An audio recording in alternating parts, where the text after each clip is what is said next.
Now the answer to the biggest question of the season. How much rain will we get? And that answer is pretty tough to accurately determine. But last year we nailed it, calling for below normal rainfall. That is exactly what we saw. Here's what you can expect this year. Coming off of a very dry winter and spring in the valley, our biggest concern early on this monsoon will be haboobs. It was these same conditions that gave us an unprecedented number of dust storms last year.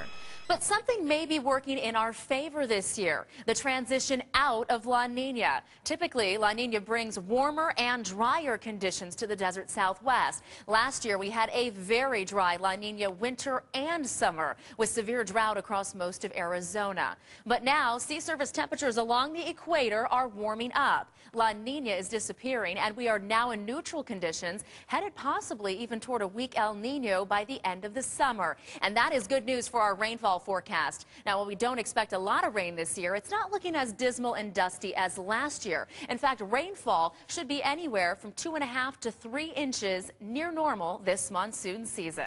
Keep in mind, monsoon storms are one of the toughest challenges forecasters face and are impossible to predict this far in advance. Computer models used for seasonal forecasting cannot accurately represent the roles our mountains, daytime heating, and available moisture play in the development of monsoon storms. And those are the biggest factors in their formation. So we will have to wait and see how things develop on a day-to-day basis. Count on us to keep you posted on how we are doing as the monsoon wears on. It's never too early to start taking precautions for our dangerous summer. There's actually a number of things you can do to stay safe during the monsoon. It's a matter of understanding what's going on around you and what has the potential to happen. Remember, when thunder roars, go indoors. You never want to be outside when lightning is nearby. Keep away from windows and stay out of contact with electronics and appliances plugged into walls. Don't even think about going swimming. In fact, avoid water altogether.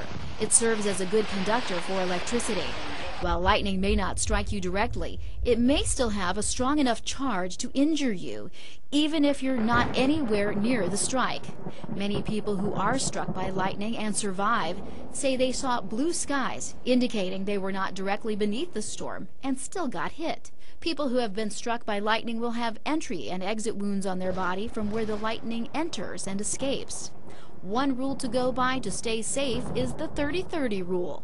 If you see a bolt of lightning and can't count to 30 before hearing thunder, go inside and stay there for 30 minutes after the last clap of thunder.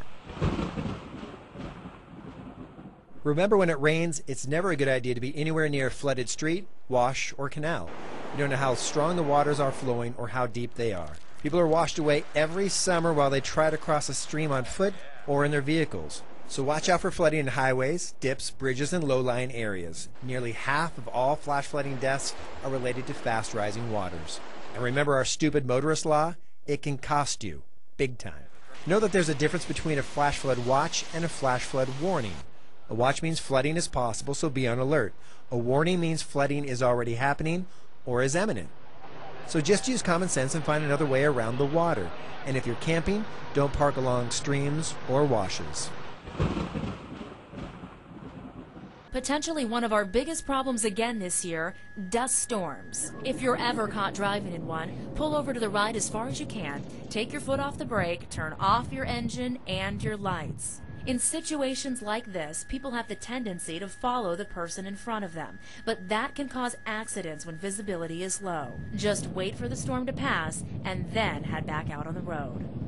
That's going to do it for this year's monsoon special, Destruction in the Desert. Thank you so much for joining us, and don't forget to follow us on Facebook and Twitter so you're prepared before the storms hit. And as always, keep it right here on ABC 15 and ABC15.com for your complete monsoon coverage. We hope you have a safe and enjoyable monsoon season.